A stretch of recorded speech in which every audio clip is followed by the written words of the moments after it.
Social media is typically a place where we tend to post personal family photos, either out on the beach, having fun, or sipping on a cocktail. But is it okay for healthcare professionals to do the same?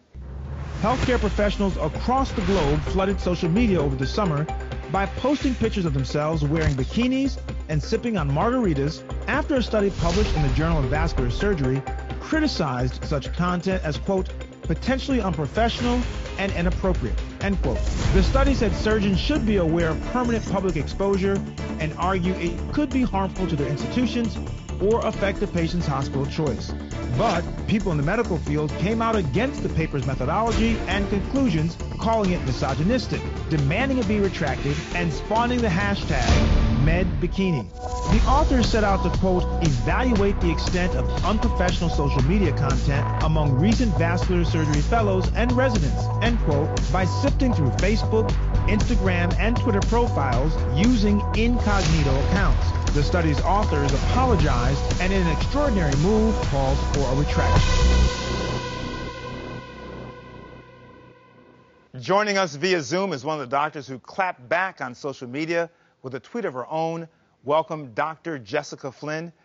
First of all, Jessica, you responded to the study from the Journal of Vascular Surgery by posting a tweet of you in a bikini that said, quote, warning, doctor having fun on a beach with her family. We're not unprofessional. We are human. I love it. I love it. So what prompted you to respond? You know, I think this study is just an example of doctors being way too hard on each other. We set ourselves up for these ridiculously high expectations, and sometimes we just can't meet them.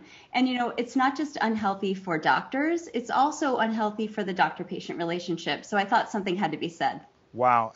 This is so awesome because I have said for so long that doctors take themselves and each other too seriously. And when we do that, we kind of put ourselves on a pedestal, and we don't belong on a pedestal in that way.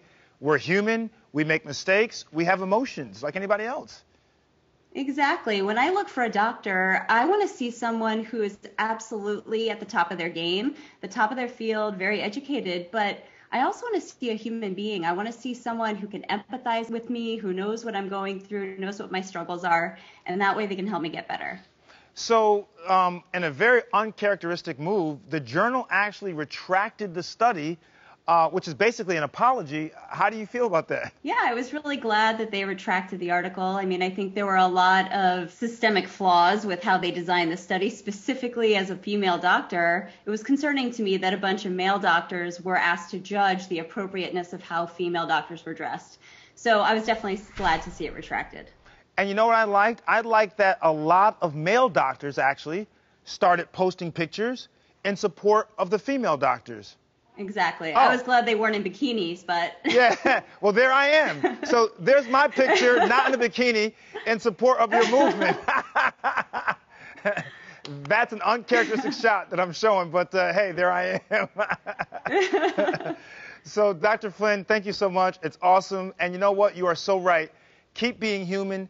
Let your patients know that you're human, and it makes it easier for all doctors. Thanks so much. Thanks for having me.